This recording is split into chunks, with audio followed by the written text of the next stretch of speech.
All right, y'all. Hey, ooh, excuse me. Hey, what's up, good people? I'm QC. Welcome to a brand new Talking and Grubbing nightly digital live show. Tonight is a special edition. Sorry for the late start. Had some technical issues.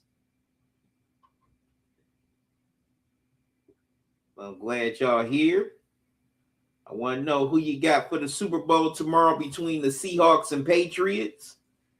Let me know in the chat. Or if you watch it on YouTube, you can vote. You can vote on it. Now, last year I did a list called the top 10 GOAT Super Bowl champions, and I figured what better way to do it again this time? Well, come back with another list since it's the 60th anniversary of the Super Bowl. So I'm back with it again tonight. Here is more top 10 GOAT Super Bowl champions. And at number 10, I have the 2010 Green Bay Packers. Now, the Packers finally felt like they finally had a team that could compete and eventually win a Super Bowl. Aaron Rodgers had been sitting behind Brett Favre, the welfare king, the last few years. He had stepped up and became a star quarterback in the NFL. Also, they definitely had some talent on the team, such as all-pro wide receiver, Donald Driver, as well as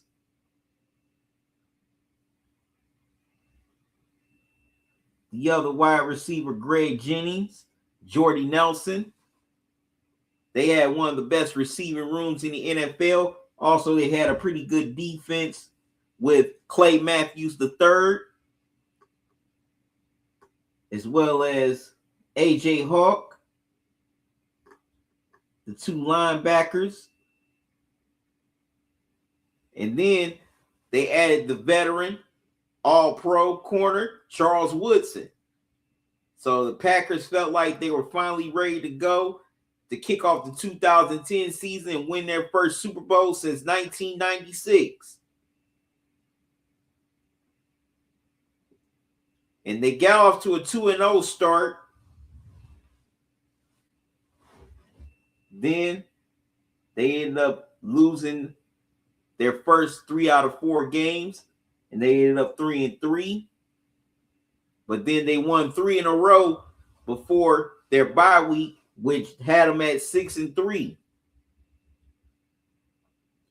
Now, coming out of the bye,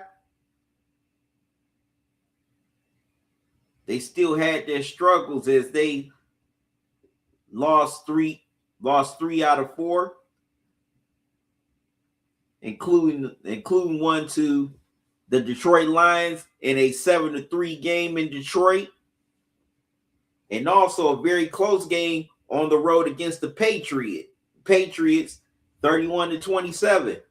But the Giants will win their last 2, including a dominant win over the New York Giants at Lambeau, and beat as well as the Chicago Bears, who Aaron Rodgers seemed to dominate during his whole Packers career. And they would finish 10-6, with the number 6 seed in the NFC. So in order for the Packers to accomplish their goal of winning the Super Bowl, they would have to play and win every playoff game on the road. But the Packers had a dynamic offense. Thanks a lot to Mike McCarthy, as well as his offensive coordinator at that time,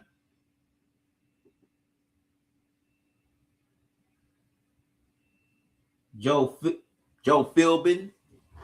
Just wanted to make sure I had the name right.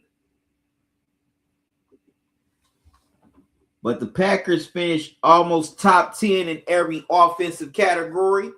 They were 9th in total offense, averaging 358 yards per game. They were 5th in passing. averaging 257 passing yards per game. They were 24th in rushing, only averaging 100 rushing yards per game. They were 4th in passing touchdowns, which they finished with 31 passing touchdowns per game. 31 passing touchdowns, which averaged out to 1.9 passing TDs per game. They finished 18th in rushing touchdowns. They only had 11 rushing touchdowns, which averaged out to 1.4 rushing TDs per game. And they were 10th in points allowed, which they averaged 24 points per game.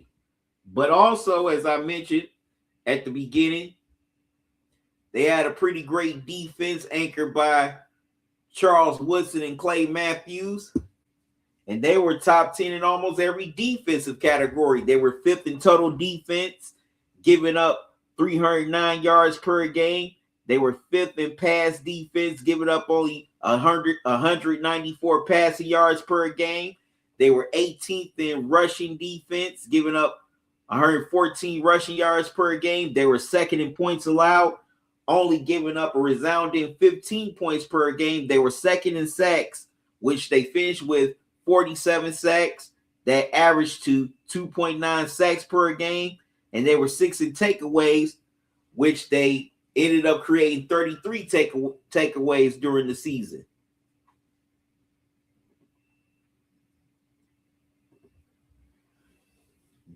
All right.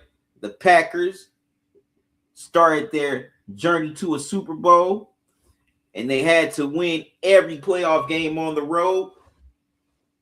So in the wild card round, they had to play the number 3 seed Philadelphia Eagles. They went in there, won a very close game, 21-16. Then in the NFC divisional round, they went on the road and dominated the number 1 seeded Atlanta Falcons by beating them 48-21. And it was on to the NFC Championship game. And a very familiar, hated rival stood in their way between them and the Super Bowl, the Chicago Bears. And it was at Soldier Field. And it was definitely a battle for the most part, as both teams the Packers, they started off hot, but the Bears tried to the Packers definitely started off hot, dominating.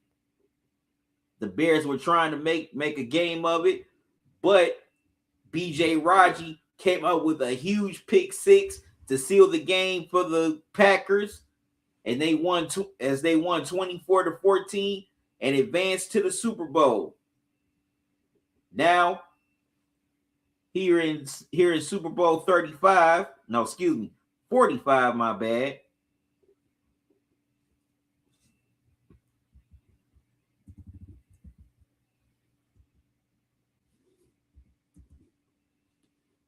They had to take on the Pittsburgh Steelers. The Pittsburgh Steelers were the defending Super Bowl champs. My bad. They had just come off winning a Super Bowl 2 seasons earlier, and they were trying to win their second one in 3 years. And the Packers were definitely major underdogs in this Super Bowl because Pittsburgh, they had been there and done that. They were dominant on both sides of the ball. Big Ben was doing his thing. But the Packers definitely were intimidated as they jumped out early on the Steelers to a 21-10 lead in the first half. But of course, when you have Ben Roethlisberger on that other side, along with dudes like Hines Ward, you're never out of the game. And the Steelers definitely made a rally of their own, especially in the second half, where they got it down to single digits. But the Packers, they did not They did not get intimidated. They didn't get fatigued. They didn't get mentally fatigued. They stood their ground, planted their flag, and finished off the Steelers 31-25 to win their fourth Super Bowl in franchise history and their first since 1996. So they had done the impossible. They were the first 6 seed to win a Super Bowl. And like I mentioned, they had to play all their playoff games on the road in order to advance to the Super Bowl.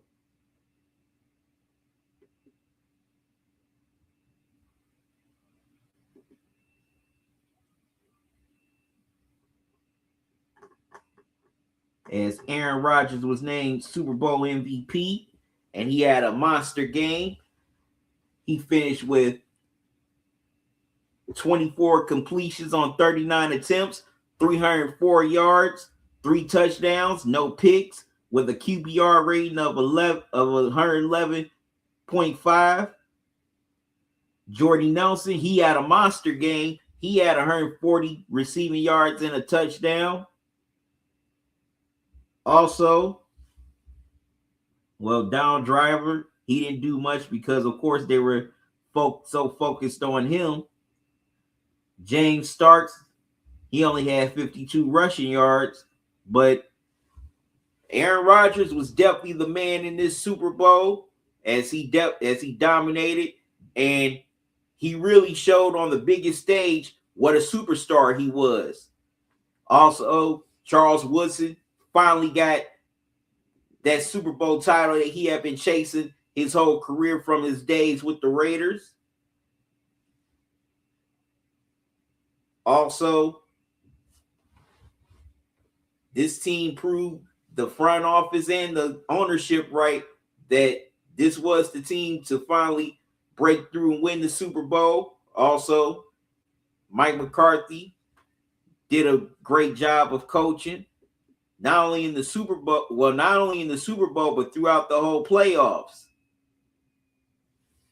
Now, I put the Packers here at number 10 because they had to go through a lot to get to the Super Bowl. Like I said, they were the first 6 seed to win the Super Bowl. Also, the season was very rocky for them as they would win some games here, lose some games there. Win some games here, lose some games there. But they got hot at the right time. They rode it all the way through the playoffs, and it culminated in them winning a Super Bowl.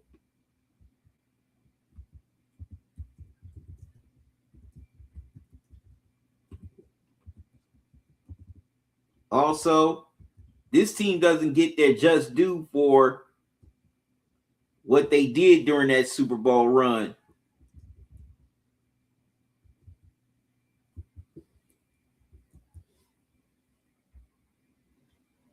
And my apologies, the Packers were the second 6 seed to win the Super Bowl. It was the Steelers that won it first, but they were the first 6 seed in the NFC to win a Super Bowl. My apologies for that miscorrection. But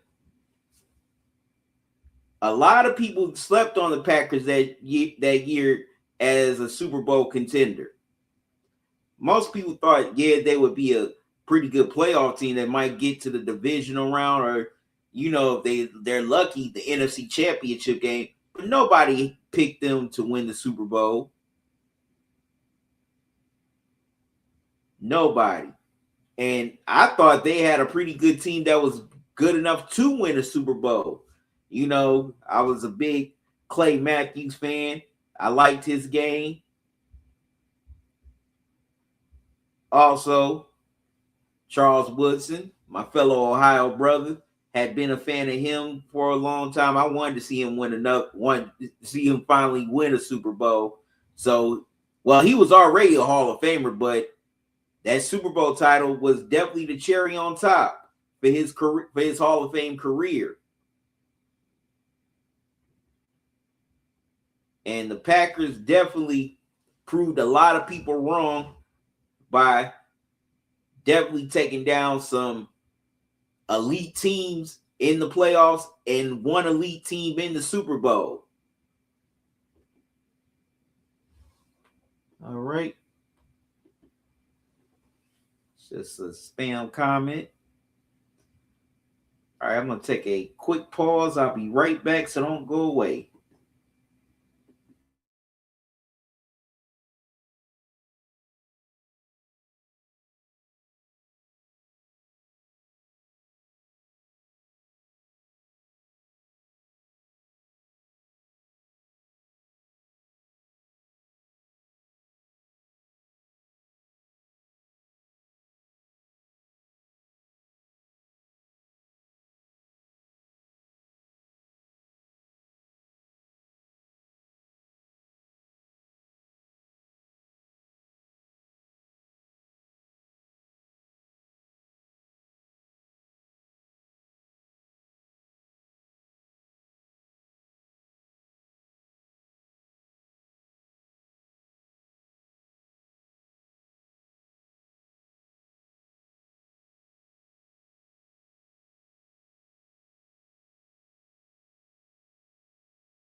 All right, I'm back, good people. Here at number 9, I have the 1983 LA Raiders. Now, the Raiders had won a Super Bowl title 3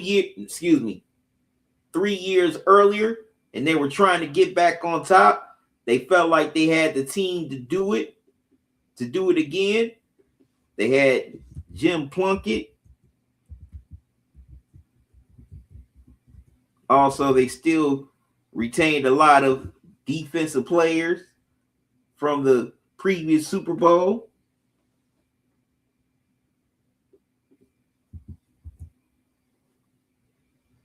So they felt like they were ready to roll.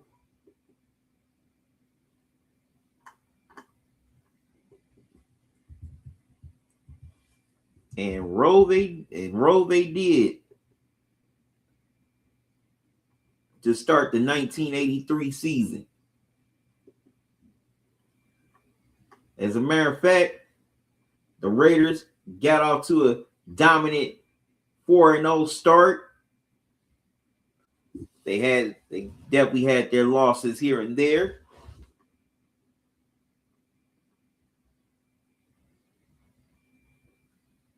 But in November, they really hit their stride as they went on a 5-game winning streak.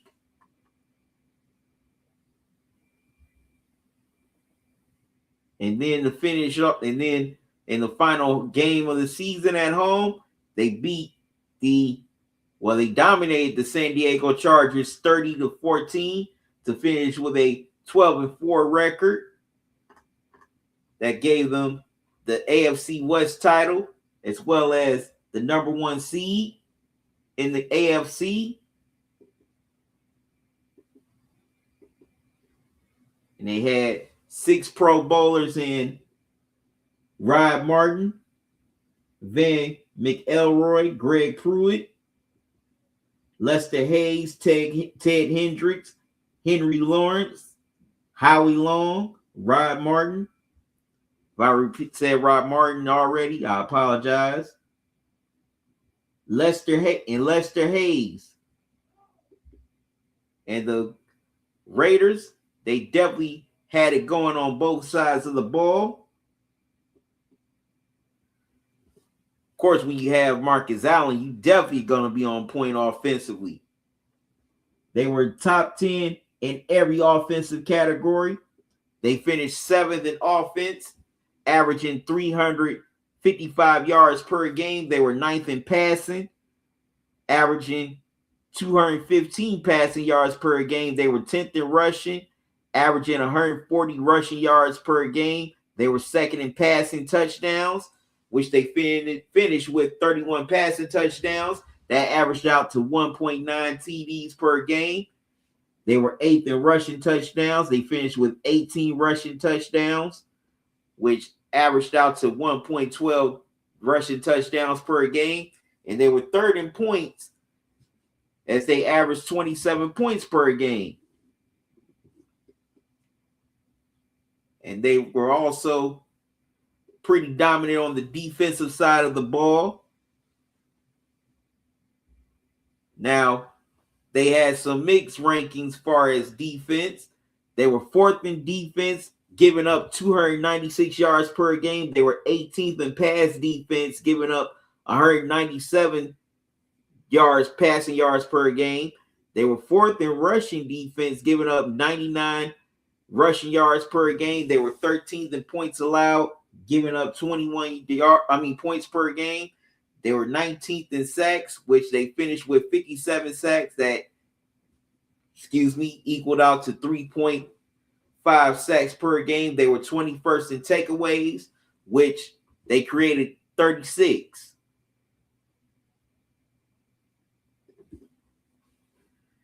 Now, the Raiders put the regular season behind them, and they were definitely ready to roll in the playoffs, get back to the Super Bowl, and win it once again. And they had home field advantage at the LA Coliseum, where the Black Hole is loud, proud, rowdy, and intimidating. They would host the number 3 seeded Pittsburgh Steelers in the black hole, and which was a fierce playoff rivalry. Of course, the immaculate interception by the late Franco Harris happened against the Raiders. So these two teams didn't like each other. There was always bad blood between them. But the Raiders would dominate them 38-10. Then in the AFC Championship, they would take on the number 4 seeded Seattle Seahawks and dominate them 30-14 as they went back to the Super Bowl for the first time in 3 years. And they were definitely ready to prove that they were legit and were ready to finish off this season with another Lombardi to the Raiders trophy case.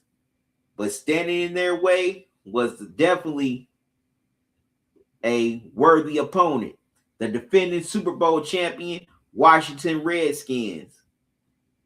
And the Redskins, they had a pretty good playoff run, and they were looking to go back to back, but they were too much for, well, the Raiders showed that they did not belong on the same field, and they came out and dominated the Redskins in Super Bowl 18, 38-9. And it was all capped off by Marcus Allen's now memorable long touchdown run. That's still one of the most iconic plays in Super Bowl history. And Marcus Allen was named Super Bowl MVP, rightfully so, as he had a very dominant game. He finished with almost 200 yards. He only had 191 rushing yards, 2 rushing touchdowns. Jim Plunkett, he was pretty solid. He finished with 16 completions on 25 attempts, 172 yards, a touchdown with a 0.4 QBR rating. Cliff Branch did pretty nice. He had 94 receiving yards and a touchdown. And Marcus Allen even had 18 receiving yards. But this was their second Super Bowl in 3 years. Also, some records set in this Super Bowl. The highest passer rating by Jim Plunkett, 122.8. As well as the highest completion percentage by Plunkett, as he completed 63% of his passes. This is still a Super Bowl record.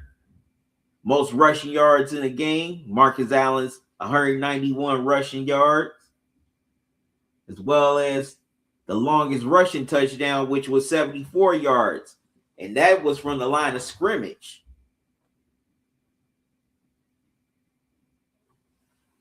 So some history was made here in Super Bowl 18.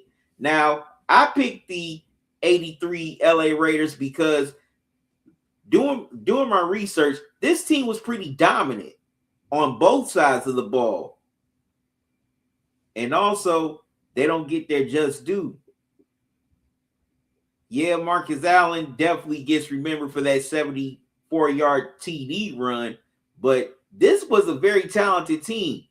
Now, Plunkett, he definitely did his thing in those 2 Super Bowls, but if they would have had a younger quarterback, maybe the Raiders would have won a couple of more of those Super Bowls back in the 80s, that were eventually won by teams like the Giants, Redskins, and 49ers as they, started their dynasty around that time. Also,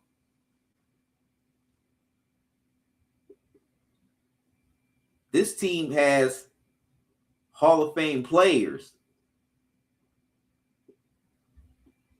that were just definitely beasts back in the day. Of course, Marcus Allen and Howie Long, they're both in Canton.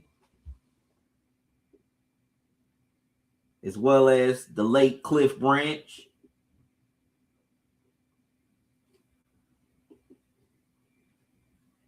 Also,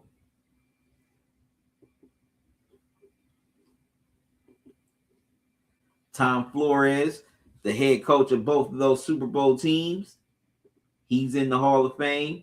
Matter of fact, definitely had the pleasure of speaking with him on the Zoom call in 2021 when he first got inducted. Man, that was just a treat talking to him. And also hearing his stories about the 1980 divisional playoff game against the Browns in that cold. Also, you have Ted Hendricks that's in the Hall of Fame as well. So this team was pretty dominant. And who knows what they could have done if they would have made some minor moves. Maybe they could have went on the run that the 49ers went on in the 80s, or maybe they do win another Super Bowl. But this team was definitely talented, and also they also made some made some can't talk. But also they made some history in this Super Bowl for the longest rushing touchdown run, completion percentage by a QB, as well as passer rating. So the 83 Raiders definitely deserve more respect and definitely should be looked at more highly than what they are. I want to take a brief pause. I'll be right back with my number 8 team.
All right, I'm back, good people.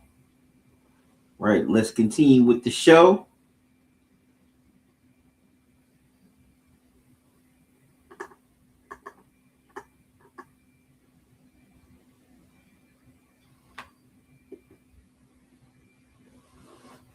My apologies for that.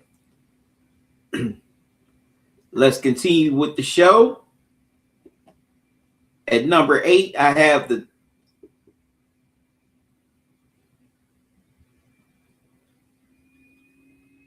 excuse me for a second.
Okay, my apologies, good people. I grabbed the wrong clip. Let's continue on with the show. At number 8, I have the 2006 Indianapolis Colts. Now, the Colts, they had great teams. Peyton Manning was dominant during the regular season, putting up MVP caliber numbers. Matter of fact, he came damn near close to putting up historic numbers. But they constantly kept falling short in the playoffs, especially losses to the New England Patriots. So they knew in order to be validated, they finally had to break through by beating the Patriots and winning the Super Bowl. And they definitely felt they were in great position to do that in 2006 after many playoff failures.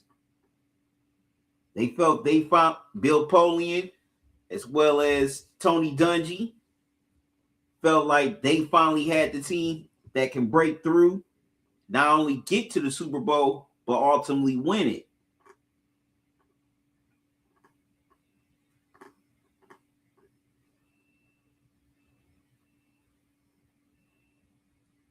And they made some pretty big, well, they made a few big acquisitions.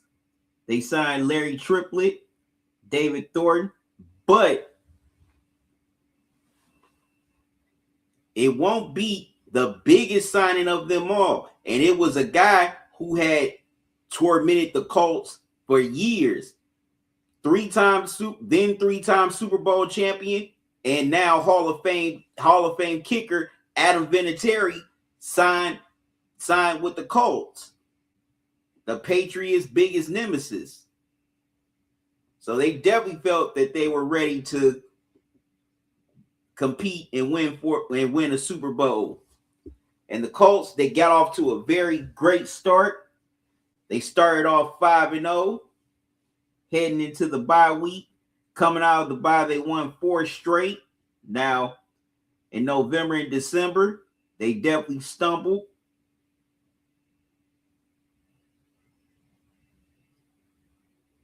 As they had 4 huge losses.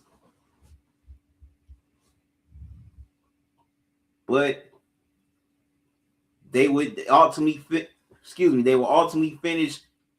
with a 12-4 record.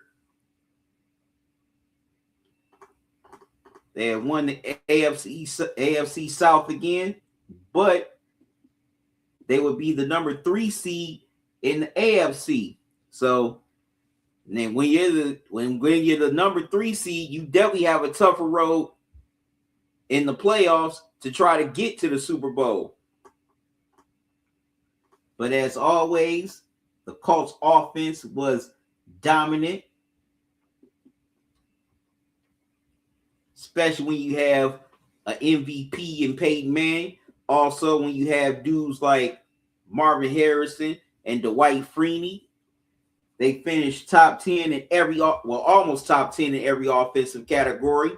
They were 3rd in offense, averaging 379 yards per game. They were 2nd in passing, averaging 269 passing yards per game. But they were 18th in rushing, averaging only 110 rushing yards per game. They finished 2nd in passing touchdowns, where they finished with 31 passing touchdowns. They averaged out to 1.9 passing TDs per game. They also finished 6th in rushing touchdowns, which they had 17 rushing TDs. It averaged to 1 rushing TD per game. And they were 3rd in points as they averaged 26 points per game. Now, the defense, despite the fact they definitely had talented players such as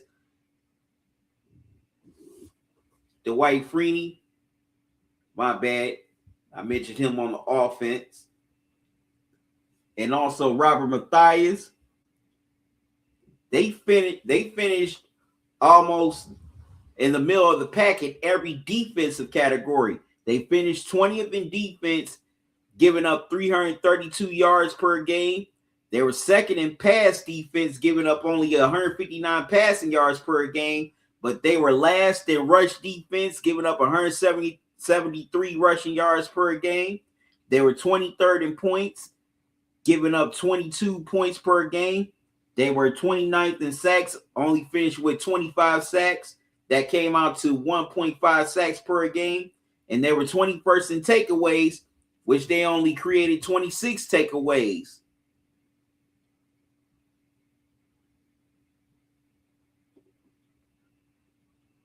Well, now the playoffs begin, and the Colts definitely were huge underdogs coming into the playoffs, not only because of their playoff history, but also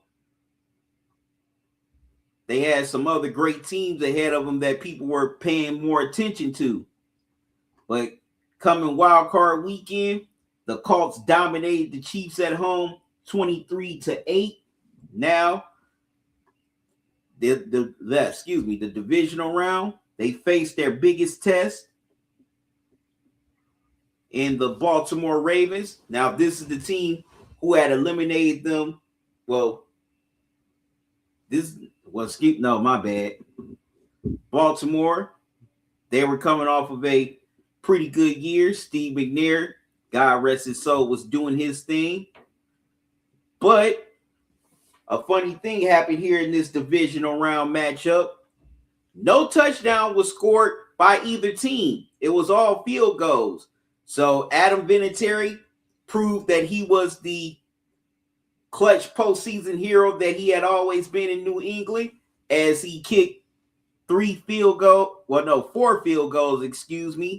and the Colts escaped Baltimore with a 15-6 win to advance to the AFC Championship game. And guess what? Their familiar nemesis awaited them, the New England Patriots. But this time, the Patriots were the 4th seed. They had a rough road to get to that point.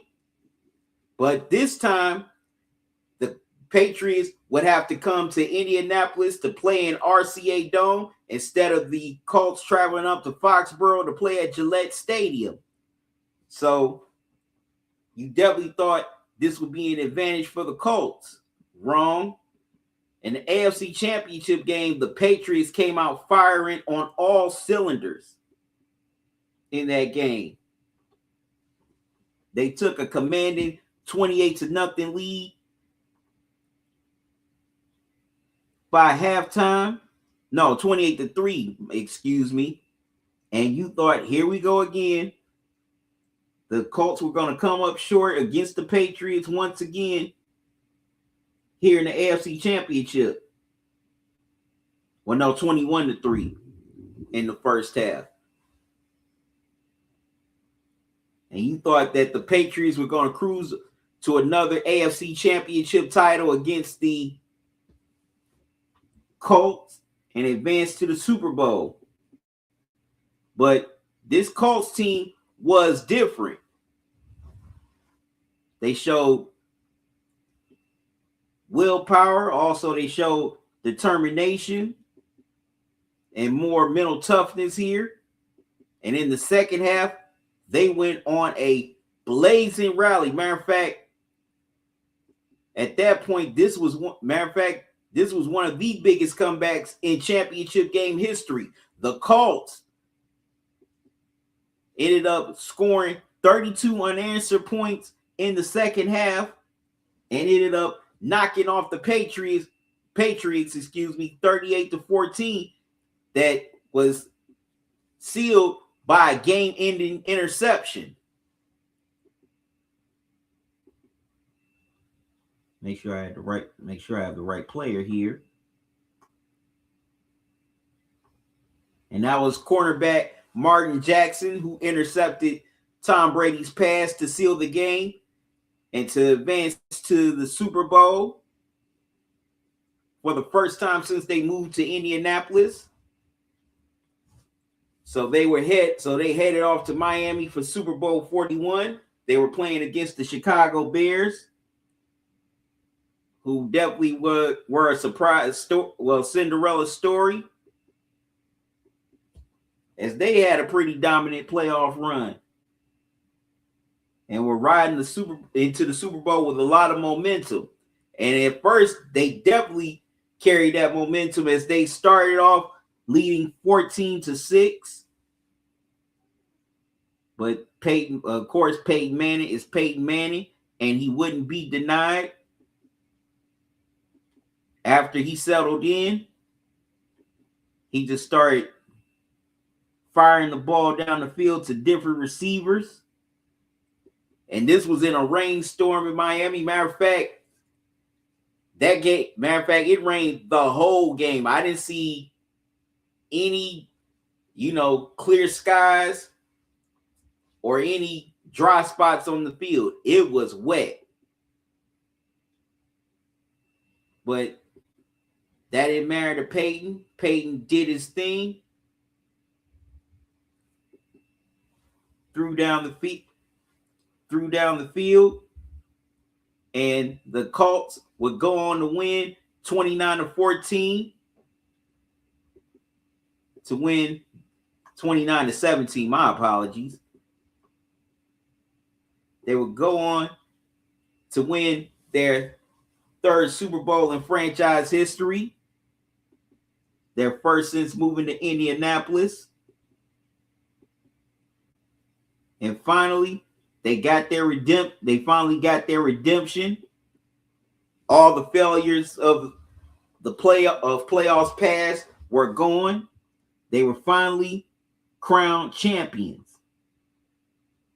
Tony Dungy finally got his first Super Bowl ring after being let go by the Tampa Bay Buccaneers. And also, he was the first black coach to win a Super Bowl.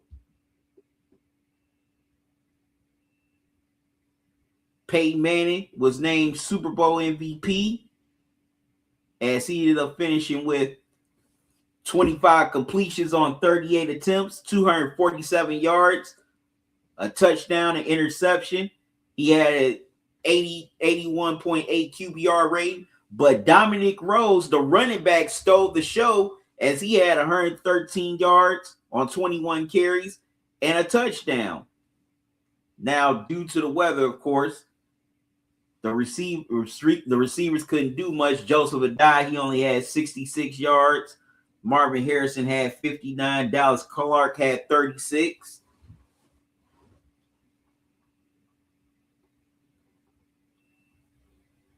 So this was definitely a running backs game.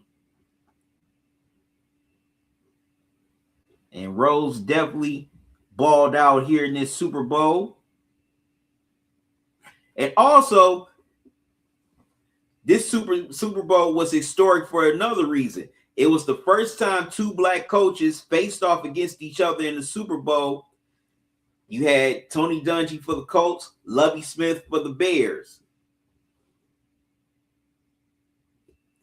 But I picked this team because this team's story was the story sports are made of. You keep on getting up, falling down, getting up, falling down, until finally you rise up, stand up, and take down the bully that's been terrorizing you for a long time, and finally you win. And that's what this was for the Colts. The Patriots were that Debo, and the Colts were Craig. I'll put it in Friday terms. But finally, once they threw that brick and knocked out the Patriots, it was on from there, and they went on to win the Super Bowl. Also, they didn't do this in a, sexy way. They had to really grind. I mean, they were the third seed in the AFC, so of course they had the wild card at home, but then they had to go play a tough Baltimore team on the road in Baltimore, and that's a very hostile crowd. Then you got to turn around and play Tom Brady, Bill Belichick, and the Patriots, who had won 3 Super Bowls at that point. And then in the Super Bowl, you had to play a hot Bears team, a hot Bears team who was a Cinderella story, but they had pretty much dominated during the regular season, as no one expected them to. And plus, this Super Bowl being historic, like I just mentioned, with 2 black coaches coaching against each other in the Super Bowl, and a black coach making history by winning his first Super Bowl in Dungy. Plus, this team was definitely talented, and they don't get the respect. It seemed like some of the Colts teams that failed in the past get a little more respect than this Colts team that ultimately won the Super Bowl. And that's a shame. And also, got to mention Bill Polian, the GM. He was the GM of the Bills back in the 90s that made those 4 straight Super Bowls, and they always came up short. He finally got his ring as a GM. And this Colts team definitely went on an amazing run that a lot of people definitely should pay more attention to and give more props to.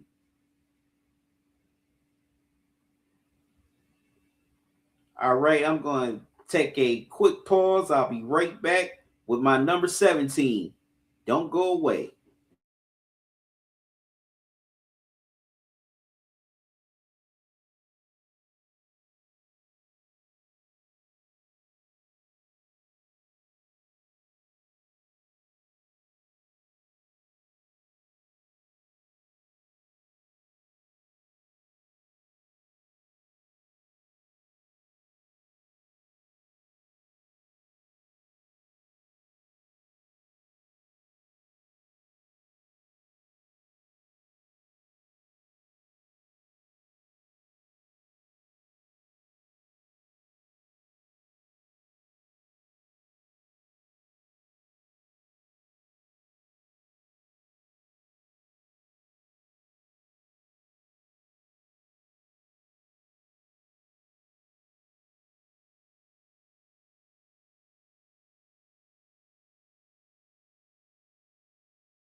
All right, I'm back, good people. Okay, let's keep the show going. At number 7, I have the 2021 LA Rams.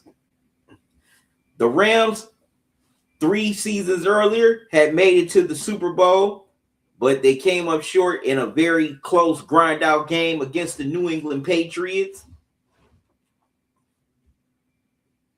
But coming into that season, they felt like they finally had the team that can ultimately win the Super Bowl.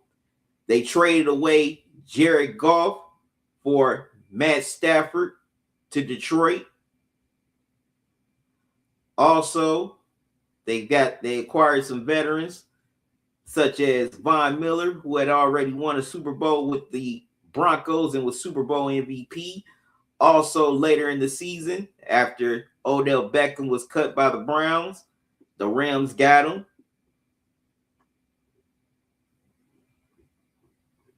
So, Sean McVay, as well as GM, Les Sheed, felt like this was their year to compete for a Super Bowl and to ultimately win it. The Rams started 3-0.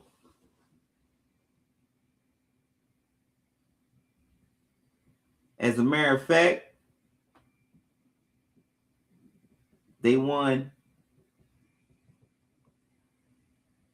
7 of their first 10 games as they went into the bye with a 7-3 record.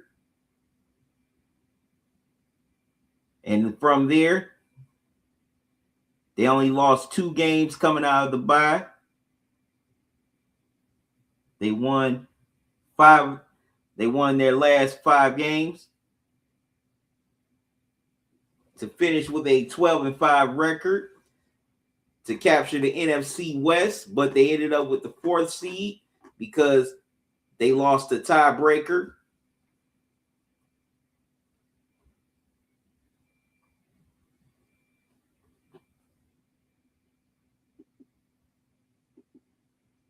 Let me check just to be sure.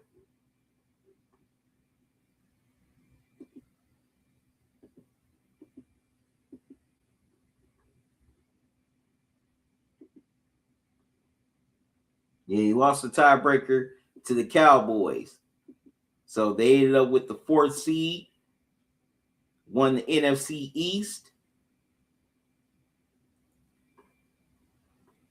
And of course, they definitely had a prolific offense with Stafford. They finished top 10 in almost every offensive category. They finished 9th in offense, averaging 372 yards per game. They were 5th in passing, averaging 273 passing yards per game, but they were 25th in rushing, only averaging 99 rushing yards per game. But they were 2nd in passing touchdowns, finishing with 49 passing TDs, which averaged out to 2.4 passing TDs per game. They were 25th in rushing touchdowns. They only finished with 10 rushing touchdowns, which averaged out to 1.7 rushing TDs per game. But they were 8th in points allowed, total points, averaging 27 points per game. And also, they had a pretty good defense, especially when you have a 3-time Defensive Player of the Year, Aaron Donald, as well as All-Pro corner Jalen Ramsey. Like I mentioned, you also had Von Miller on that defense. But they finished either middle of the pack, below, or high in some defensive rankings. They were 17th in defense, giving up 344 yards per game. They were 22nd in pass defense, giving up 241 passing yards per game.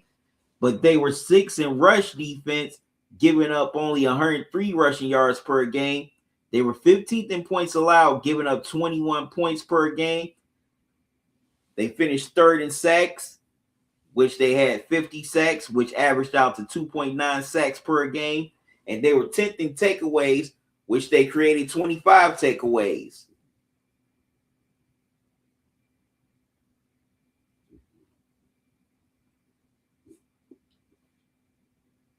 Although they were the 4th seed, this Rams team was definitely ready to do some damage in the playoffs and finally prove to the world that they can win a Super Bowl. And it started at home, wild card weekend, as they dominated their NFC West rival Arizona Cardinals 34-11 to advance to the divisional round. Now, they had a tall task ahead of them in the divisional round. They had to travel to Tampa Bay to take on Tom Brady, Mike Evans, and the Tampa Bay Buccaneers, who were the defending Super Bowl champs at that time. And the Rams, they definitely looked like that they were going to run away with this game, as they were in control pretty much of the game. But a major turnover by the Rams back in Bucs territory set up Tom Brady and that Bucs offense real good, and they cashed in with a Leonard Fournette touchdown to tie the game. And there was only about over 30 seconds left to go in the game to either to drive down for a game-winning field goal or to see overtime. But Matt Stafford, with nerves of steel, drove his team down the field. He hit Cooper Kupp on some pretty big bombs, including about a 60-plus yard bomb down the field that set him up to get in the field goal range. And Matt Gay knocked it through for a thrilling 30-27 win in Tampa Bay to advance to the NFC Championship game. But the Rams definitely would get some luck, as they would host the NFC Championship game at home against another one of their NFC West rivals, the San Francisco 49ers, who were definitely coming off of who were definitely on a hot run in the playoffs themselves. Now the 49ers took an early lead, but the Rams defense stepped up. They forced Jimmy Garoppolo into a couple of turnovers. And in the fourth quarter, they answered with 13 points of their own to get a hard-fought 20-17 win to advance to their second Super Bowl in 3 seasons. Now, in Super Bowl 56, they would have the luxury of hosting it in SoFi Stadium in LA, and they were taking on another hot team who was on a hot run in the playoffs in the Cincinnati Bengals. Excuse me, the Bengals. They had a dominant wild card win at home against the Raiders. Then on the road, they knocked off the number 1 Tennessee Titans in the final seconds on a field goal. Then they pulled off a huge upset by beating the number 2 Kansas City Chiefs in Kansas City in overtime, thanks to a game-winning field goal. So this was the first Super Bowl in over 50 years that didn't feature a top 3 seed. Both these teams were the number 4 seeds in their respective conferences, and they were here fighting for the coveted Vince Lombardi trophy.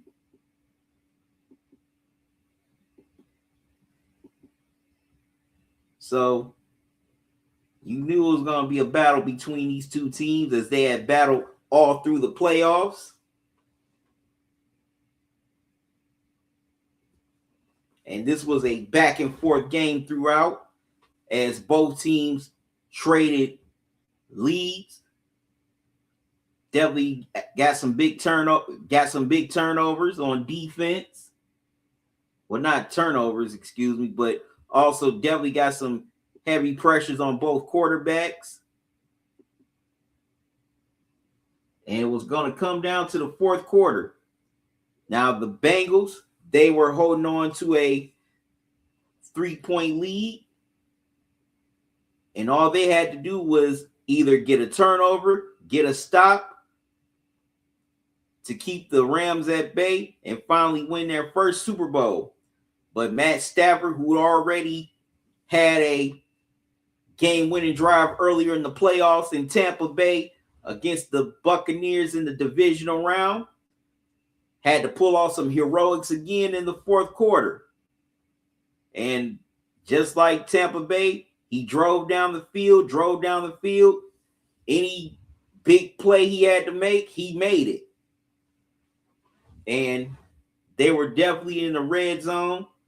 Now, he tried to hit Cooper Kupp in the end zone, but it was stopped due to a pass interference penalty that some people still debate even to this day whether it was pass interference or not. But they called pass interference. I'm trying to see who the player, or who was it called on.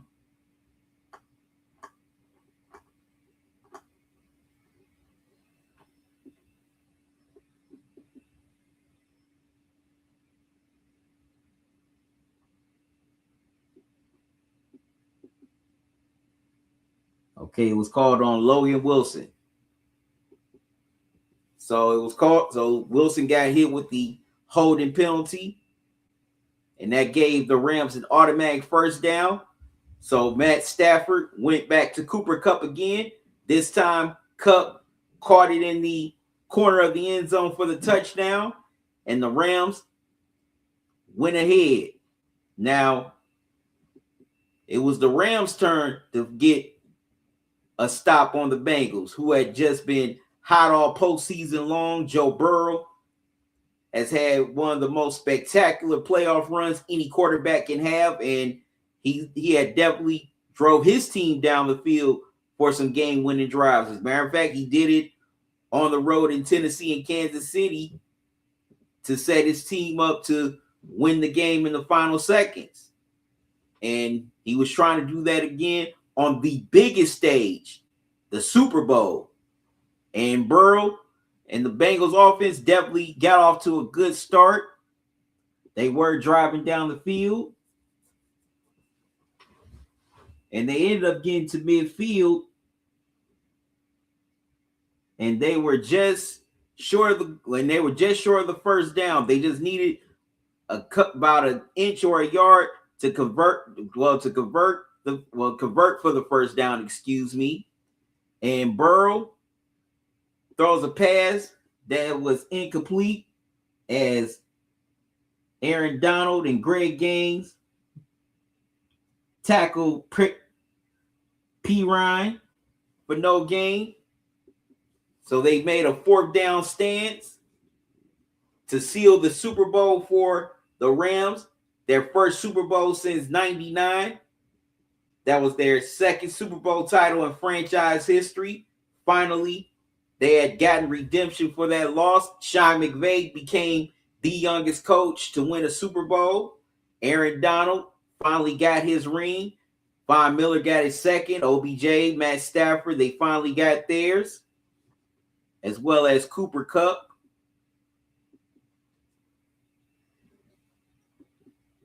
So the Rams proved to everyone that they could be a Super Bowl champion, and they delivered. Cooper Kupp was named Super Bowl MVP as he had 8 receptions on 10 targets for 92 yards and 2 touchdowns. Matt Stafford had a pretty solid game. He finished with 26 completions on 40 attempts, 283 yards, 3 touchdowns, 2 picks with an 89 QBR rating. The Rams' run game didn't do much as Cam Akers only had 13 carries for 21 yards.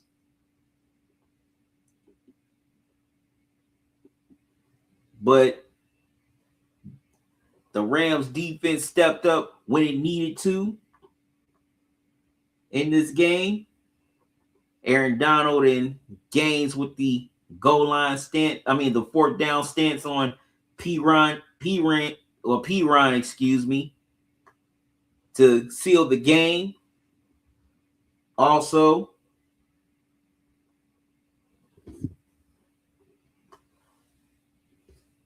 the Rams offense showed up when it needed to, especially when they were down. Plus, this Super Bowl had a few records tied. It tied for most sacks by the team as the Rams finished with 7 sacks. Also, it was the fastest second half touchdown as Burrow threw a bomb down the field to T. Higgins. Von Miller had the most sacks in his career with 4.5. And the Rams finally got a chance to win a Super Bowl since they moved to LA in front of their home crowd.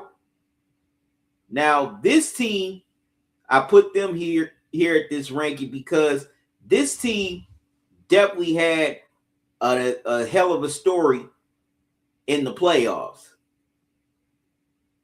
They dominated at home in the wild card round, but they were definitely a huge underdog against one of the greatest, if not the greatest QB of all time, and Tom Brady, going to his house after they had just came off of a Super Bowl title. They're trying to continue their title defense, hoping to repeat.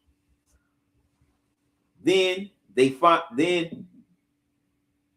come back home to play another game in the NFC Championship where they had to fight hard to beat the 49ers, who were also hot. Then in the Super Bowl, again, on their home turf, had to beat the Bengals, another hot playoff team. So this team had to beat some great teams as well as some hot teams in the playoffs to get this title. They had to beat a division rival, a defending Super Bowl champ, another division rival who was having a hot playoff run, excuse me. Then they had to beat the AFC champion, who was also hot, had another hot playoff run. Plus, this team was very talented. Nobody gives them props for how talented they were. Of course, you had Stafford, Kupp, but Akers was good. Also, Higbee was a solid tight end, and that defense definitely was good. Of course, you had Aaron Donald, future Hall of Famer, Jalen Ramsey, as well as Von Miller, the Super Bowl champion, but also Leonard Floyd. He wasn't no slouch. Excuse me. As well as Greg Gaines, but also another veteran who finally got his ring after all of his years in NFL, offensive lineman Andrew Whitworth, who played for the Bengals. Matter of fact, I want to say next year he's up for induction in the Pro Football Hall of Fame. Also, Eric Weddle, the safety, he finally got his ring. So a lot of guys who were trying to get rings for so long, their dream was finally realized. Plus, now McVay is one of the greatest greatest coaches we have in the NFL, but he also needs to get some credit for the leadership he showed in this run. I mean, being the youngest, being so young at that time, he definitely showed some poise and also kept his team poised, and he know what buttons to push during this run. And this Rams season, you could definitely go, ironically I'm saying this, you can go pitch this to a Hollywood producer and it'll definitely get made. All right, I'm going to take a quick pause. I'll be right back with my 16. Don't go away.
All right, I apologize, good people.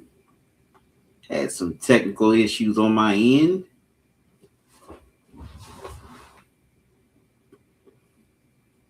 All right, let's keep the show going. At number 6, I have the 2001 New England Patriots. The Patriots had made 2 Super Bowls prior in 85 and 96. And unfortunately, they came up short. Matter of fact, they ended up getting embarrassed in those Super Bowls.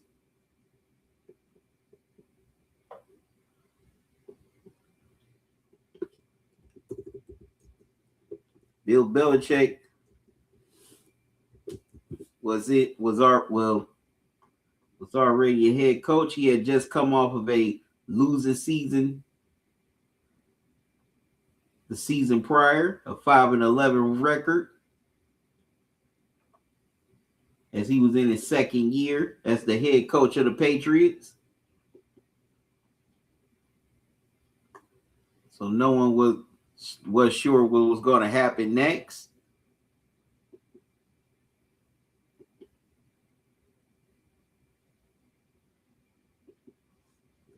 But they would draft a quarterback in the 6th round from Michigan by the name of Tom Brady. But no one knew what he was going to become yet. So they had Drew Bledsoe. Plus, they added they had a great free agency, adding players such as Mike Vrabel from the Steelers, Charles Johnson from the Eagles.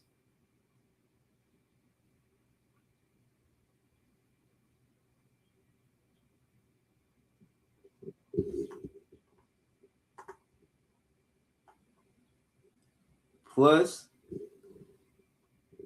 they had they had a nice draft. They drafted DT Richard Seymour in the 1st round. Also, offensive tackle Matt Light, who would turn out to be key contributors, to the Patriots dynasty.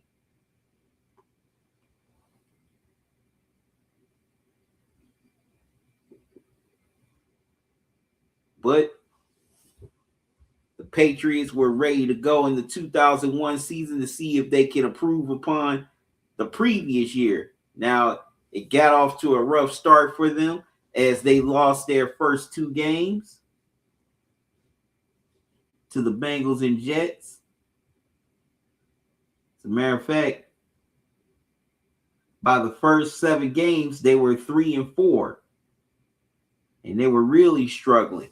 But Drew Bledsoe ended up with a season-ending injury, and they had to go to the 6th round pick in Tom Brady.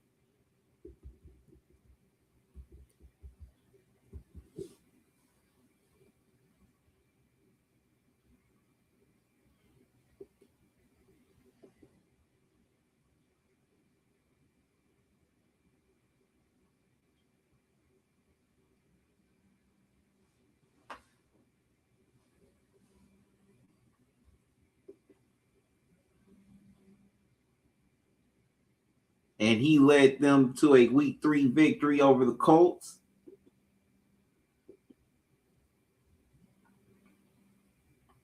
But later in the season, the Patriots would find their stride under Tom Brady, and they would win 7 of their last 8 games.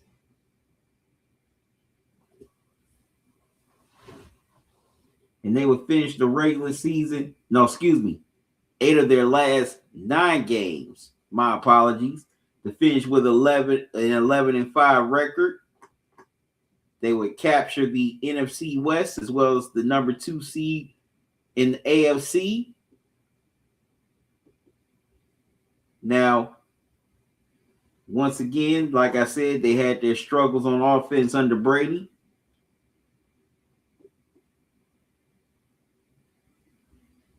They finished 15th in offense, averaging 305 yards per game. They were 22nd in passing.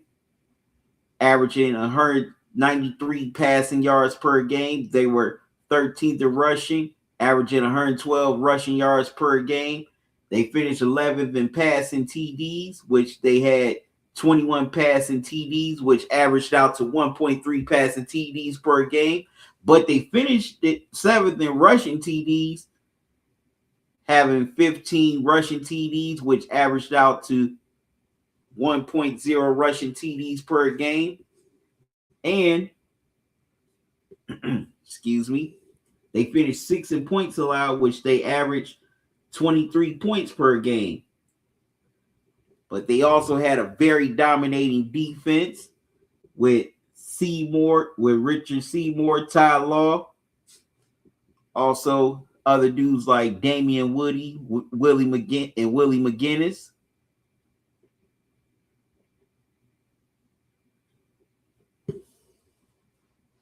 They were pretty middle of the pack, but as the season progressed, they definitely got stronger. They finished 25th in total defense, giving up 334 yards per game. They finished 25th in pass defense, giving up 218 passing yards per game.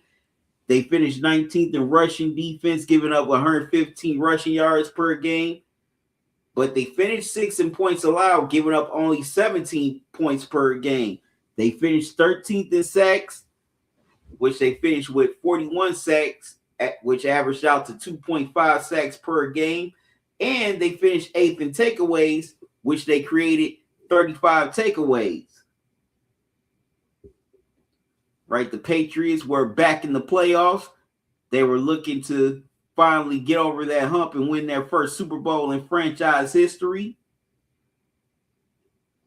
And it would come down to a very classic game, or infamous game that is still debated over 25 years later. They played at home in the divisional round against the Oakland Raiders. Now, the Raiders, they were up by 3 points late in the fourth quarter. And then Tom Brady went to attempt to pass. He tucked it. The ball came out of his hands. The ball was recovered by the Raiders. But then the refs, as well as the office in New York, looked at the call and said that it was an incomplete pass instead of a fumble. And the Patriots got to keep the ball. Now, as I mentioned, this is still debated to this day whether Tom Brady fumbled the ball or was it an incomplete pass. But this is one of the most infamous playoff games in NFL playoff history. The Patriots would go on to win it on an Adam Vinatieri field goal in overtime, 16-13. Now they headed off to Pittsburgh to face the number 1 seeded Pittsburgh Steelers in Heinz Field in the AFC Championship game.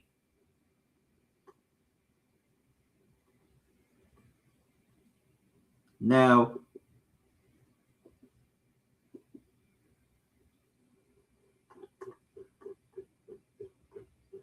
this game was a close game also,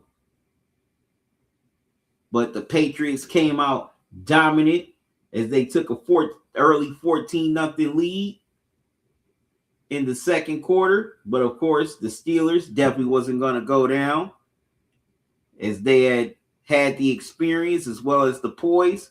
They came back with a run of their own, but the Patriots ended up holding them off for a hard-fought 24-17 win in Pittsburgh to advance to their first Super Bowl since '96. Now they face one of the most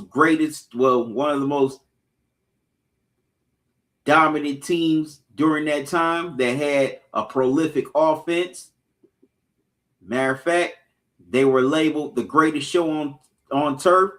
They played the St. Louis Rams in the Super Bowl. They had Hall of Famers Kurt Warner, Isaac Bruce, Also, you had Marshall Faulk, one of the most prolific running backs, as well as another prolific receiver in Torrey Holt. Now, coming into the Super Bowl, the Rams were heavy favorites. A lot of people thought that the Patriots didn't belong on the same field, that the Rams were going to win this Super Bowl very easy. But the Patriots came out and proved, came in with something to prove, to show that they did belong on the same field as the greatest show on turf. Now, it was definitely a grind out battle to begin. The Patriots defense held this one of the most historic offenses ever in the Rams to only 3 points. Also held them scoreless. Then the Patriots, they ended up taking a 14-3 lead in the second quarter. Then in the third quarter, they took a 17-3 lead. But then, of course, the Rams definitely weren't going to be denied, as they came back with 14 straight points in the fourth quarter to tie the game at 17. Now here's Tom Brady. Sometimes they say the legend begins with one moment. Well, here was Tom Brady, 6th-round pick here in the Super Bowl, trying to drive his team down the field to lead them to victory and try to lead them to their first Super Bowl title. And for a guy that was a 6th-round pick,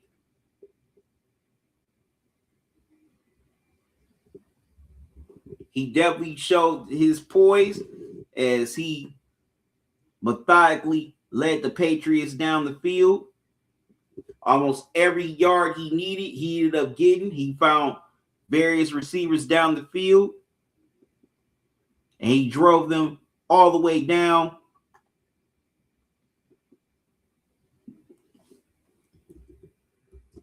to about close to the red zone.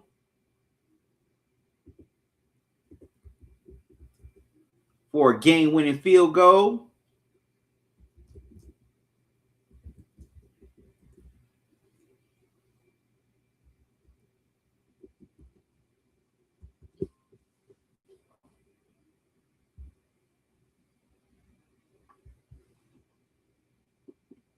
Now, Tom Brady did his job. It was up to Adam Vinatieri to finish it. So Adam Vinatieri had was looking at a 48-yard field goal to win the Super Bowl. But Adam Vinatieri, with ice water in his veins, ended up knocking the field goal through, and the Patriots won their first Super Bowl. Tom Brady was Super Bowl MVP, as he definitely played a great game. Well, played a pretty good game. He had, 16 completions on 27 attempts, 145 yards, a touchdown, with a QB rating of 86.2. Antoine Smith had a great game rushing, as he had 18 carries for 92 yards. Troy Brown, he did pretty good with 6 receptions on 6 targets for 89 yards. But the lone touchdown Tom Brady threw was to David Patton. But that game-winning drive definitely earned Brady the Super Bowl MVP, and rightfully so. This guy had only been 2 years removed from college, and here he ended up driving his team down the field. Ended up driving his team down the field for a game winner. They ended up winning his team the Super Bowl. Now, I picked the Patriots here because this team was a Cinderella team. Nobody expected anything from them coming in. No one thought that they would, be a contender or even win the Super Bowl. A lot of people maybe just looked at them as a playoff team at the most, or maybe thought that they'll be back in the NFL draft again. But the legend of Tom Brady began here. And out of all the teams in the Patriots dynasty, this team is the most underrated team. People sleep on Troy Brown, on how good he was. Also, I mentioned the defense. A lot of people definitely sleep on how great they were. Not just good. This defense was great. A lot of people sleep on them. I mean, you got a Hall of Famer in Richard Seymour, as well as Ty Law, Hall of Famers, my bad.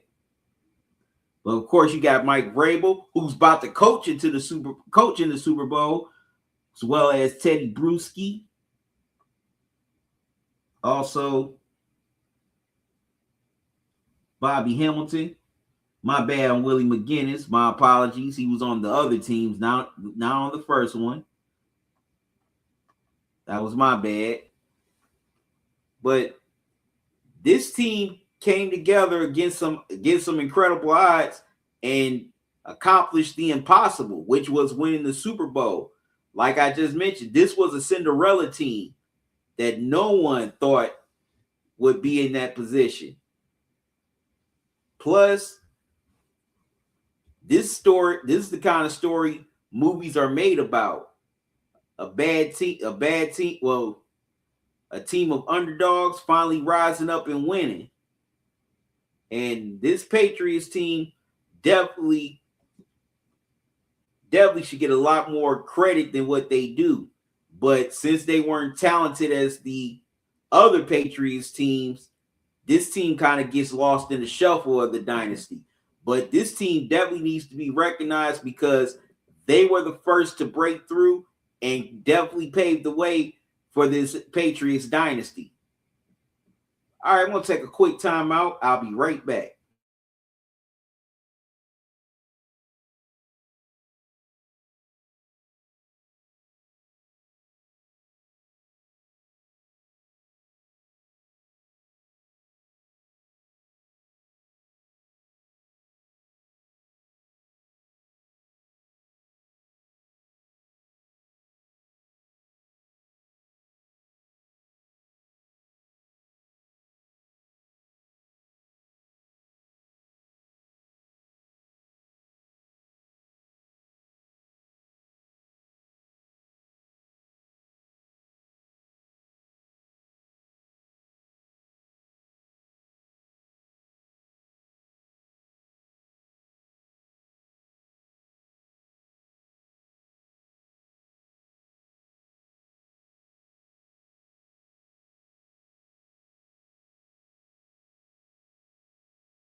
All right.